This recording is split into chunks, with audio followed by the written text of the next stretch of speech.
Hello everyone, कैसे हैं आप सब। आई होप कि आप बहुत अच्छे होंगे। जैसे कि मैं आपको बता रही थी कि हम सब गांव जा रहे थे, तो बस उसी के नेक्स्ट ब्लॉग लेके मैं आप सभी के सामने आई हूँ। एक्चुअली वो फर्स्ट था और ये सेकेंड वाला ब्लॉग है जो मैं लेके आई हूँ आप सभी के साथ। वो तो आधा अधूरा रह गया था, आप सब ज़्यादा नहीं देख पाए थे। ये कि बस थोड़ा ही देख पाए थे कि मैं रेडी हो रही थी और बाबू को रेडी कर रही थी। तो उसके बाद अब हमें जाना है, वो ब्लॉग मैं आप सभी को दिखाऊंगी। बट उसके पहले मैंने सोचा कि आपसे थोड़ी बात कर लूं। जैसे कि मैं बता रही थी कि कुछ बहुत ज़्यादा गुस्सा हो गया, बहुत ज़्यादा गुस्सा आ गया था। हुआ ये था कि हमें जाना था 11 बजे के टाइम पे मंदिर पे, और टाइम इतना ज़्यादा हो गया था जिसे हम लोग बोले थे आने के लिए, क्योंकि हमारी खुद की गाड़ी है नहीं, सो हमें हायर करके ही कहीं जाना होता है। तो जिस गाड़ी वाले को हमने हायर किया था वो बोला था कि 12 बजे आ जाएगा, बट उसे आते आते वो कभी फोन किया जा रहा था तो बोला जा रहा था कि 1 घंटे में आऊँगा, फिर उसके बाद कॉल किया जा रहा था तो आधे घंटे में आऊँगा। ऐसे कर करके वो काफ़ी ज़्यादा टाइम लगा दिए थे आने में। सो हम लोग का मूड बहुत ज़्यादा ख़राब हो गया था। एक टाइम तो ऐसा था कि हम लोगों ने सोचा कि हम आज जाते ही नहीं हैं, बट फिर हमने सोचा कि नहीं, ऐसा नहीं होगा। अगर माता रानी के नाम पे हम सब रेडी हुए हैं तो हमें जाना चाहिए, क्योंकि किसी को बोल करके और फिर वहां ना जाना बहुत बुरा लगता है। तो अच्छा नहीं लगता, इस वजह से हमें जाना पड़ा।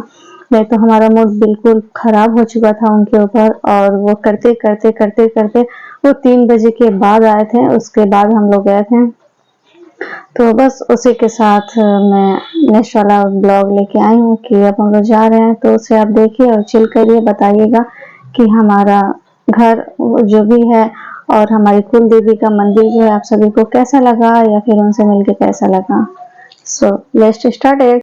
तो अभी मैं जा रही हूँ गांव। सो ये गांव का थोड़ा सा व्यू मैं आप सभी के लिए लेके आई हूँ। मैंने सोचा कि आप सभी को शायद देख के विलेज का या फिर गांव का जो भी ये नज़ारा होता है आप लोग को देख के अच्छा लगेगा। सो मैं इसे लेके आ गई आप सभी के लिए। सो मुझे देख के ज़रूर बताइएगा कि आप लोग को ये देख के कैसा लगा था। और ये बीच में मुझे एक मंदिर भी दिखा था। सो हम इसके अंदर तो नहीं जा पाए थे क्योंकि हम ऑलरेडी बहुत देर हो गई थी। मैंने आपको बताया ही था कि जिस गाड़ी को हमने हायर किया था वो आने में बहुत ज़्यादा टाइम लगा दिया था। सो उस मंदिर पे हम लोग नहीं जा पाए। और यहाँ मैं आ गई हूँ अपने घर पे। एक्चुअली ये हमारा पुराना गांव वाला घर है जो मैं आप सभी को बताई थी। सो ये इस कंडीशन में इसलिए है क्योंकि यहाँ कोई रहता नहीं है, इसलिए ये ऐसा दिख रहा है। बट ये सारी चीज़ें मैटर नहीं करती हैं। इसलिए मैटर नहीं करती हैं क्योंकि घर तो घर होता है, और पुराना घर तो लोगों को और भी ज़्यादा अच्छा लगता है। सो यहाँ हम लोग साल में सिर्फ 2 बार ही आते हैं पूजा चढ़ाने के लिए। उस बीच में हम यहाँ नहीं आते हैं। और यहाँ हम तभी आते हैं जैसे कोई भी शुभ काम करना होता है, तो उसके पहले हम यहाँ आते हैं अपनी कुल देवी के दर्शन के लिए, उनका आशीर्वाद लेने के लिए, ताकि हमारा जो भी काम हो वो अच्छे अच्छे से पूरे हो जाए। क्योंकि अगर कुल देवी का सर पे हाथ हो फिर क्या ही बात होता है। सो उनका आशीर्वाद लेने हम लोग ज़रूर आते हैं किसी भी काम को शुरू करने से पहले। सो मैं यहाँ आई थी अपने बच्ची को लेके, क्योंकि बाबू जब से हुआ था वो कुल देवी का दर्शन नहीं किया था। सो मैं उसे यहाँ लेके आई हूँ। और यहाँ मेरे साथ सारी आंटियाँ, मेरी नंद, मेरी बहन सब यहाँ आई हुई थी, सिर्फ और सिर्फ मेरी वजह से, ताकि उसी चक्कर में सब लोग कुल देवी के दर्शन कर लेंगे।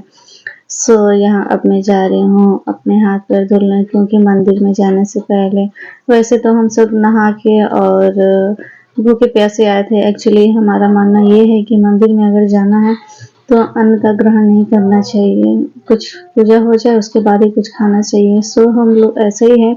सो मैं तो कुछ खाई नहीं थी, बट मंदिर में जाने से पहले मैंने सोचा कि मैं अपने पैर धुल लेती हूँ। सो मैं चली गई थी अपने इस वाले घर में। एक्चुअली ये घर भी हमारा ही है, बट यहाँ तो अभी लोग रहते हैं। बट उधर का जो मैं आपको दिखाई थी अपना एरिया, वहाँ कोई भी नहीं रहता, इस वजह से उसकी कंडीशन ऐसी हो चुकी है।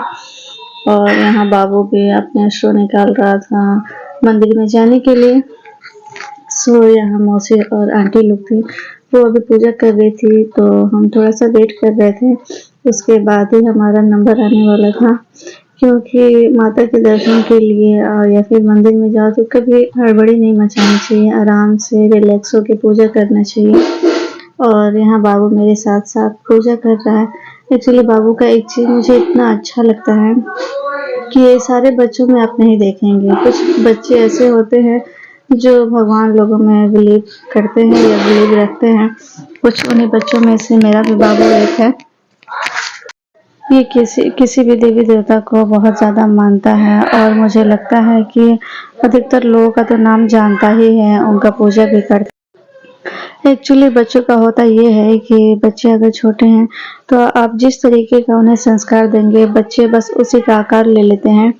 सो बच्चों को हमेशा से ही भगवान के बारे में, उनकी आस्था के बारे में उन्हें बताना चाहिए, उनके अस्तित्व के बारे में उन्हें बताना चाहिए, ताकि वो बड़े हो कर के भगवान में भरोसा रखें। इससे उनके संस्कार तो अच्छे होंगे ही होंगे। उनका पूजा पाठ में अगर मन लगने लगा तो फिर सारे जीवन बहुत आसान हो जाता है। तो हमें कोशिश यही करना चाहिए कि हमें बच्चों को हमेशा से ही भगवान के बारे में बताया जाए। सो यहाँ बाबू सारा चीज़ कर रहा था। मैं जैसा-जैसा कर रही थी ये वैसा-वैसा मुझे कॉपी किए जा रहा था। ऐसा लगता है कि ये सब इसे कितना पहले से आता है और मुझे अच्छा भी लगता है, उसकी आस्था है भगवान लोगों में तो, क्योंकि ऐसा होना बहुत अच्छी बात है। ये हाथ जोड़ता है, अगरबत्ती जलाता है, कपूर भी जलाता है, उन्हें जय करता है। ये सारा चीज़ मुझे देख के बहुत अच्छा लगा था और मैं बस उनसे यही प्रे कर रही थी कि मेरा बच्चा अगर आपके ऊपर इतना ट्रस्ट करता है, इतना भरोसा करता है, आपको मानता है, तो आप अपना हाथ उसके सर पे हमेशा बनाए रखिए। उसे जीवन में बहुत सारी कामयाबी और बहुत सारी खुशियाँ दीजिए।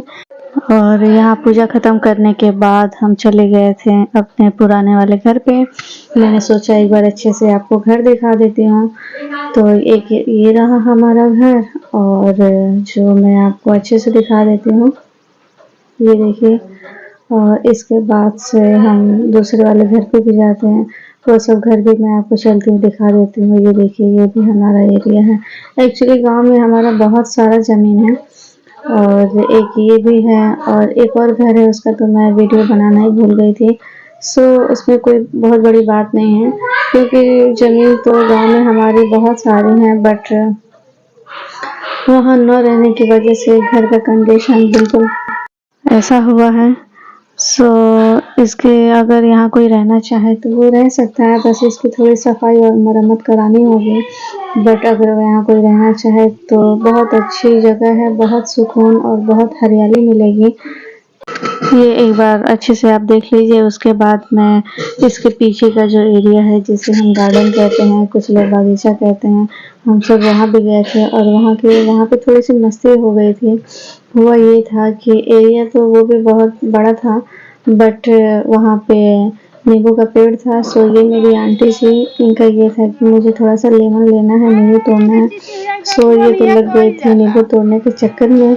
सो यहाँ कोई बोलने वाला भी नहीं था, क्योंकि जो भी प्रॉपर्टी है ये सिर्फ और सिर्फ हमारी है। सो यहाँ कोई रोकने टोकने वाला नहीं था। आंटी जी दो चार, बहुत ज़्यादा तो नहीं, 2-4 नींबू तोड़ के लेके आई थी। और उसके बाद ये सब करने के बाद, थोड़ी सी मस्तियाँ करने के बाद हम चले गए थे अपने उस वाले घर में, क्योंकि यहाँ पे बहुत सारे मच्छर लग रहे थे। सो हम यहाँ बहुत देर तक नहीं रखे, क्योंकि डेंगू वगैरह का बहुत ज़्यादा यहाँ खतरा था। सो बस यही रहा मेरा छोटा सा ब्लॉग और मेरा घर, मेरा कुल देवी का मंदिर, ये सब आपको कैसा लगा प्लीज़ मुझे कमेंट करके ज़रूर बताइएगा। और हाँ, अगर आप लोगों के पास भी अगर कोई पुराना घर या गाँव है तो प्लीज़ मुझे बताइएगा, मुझे बहुत अच्छा लगेगा। और इसी के साथ हम करते हैं अपने ब्लॉग का एंड। प्लीज़ आप मेरे चैनल को सब्सक्राइब करिए, लाइक करिए एंड ज़्यादा से ज़्यादा प्यार करिए और अपना ध्यान रखिए। Bye bye everyone.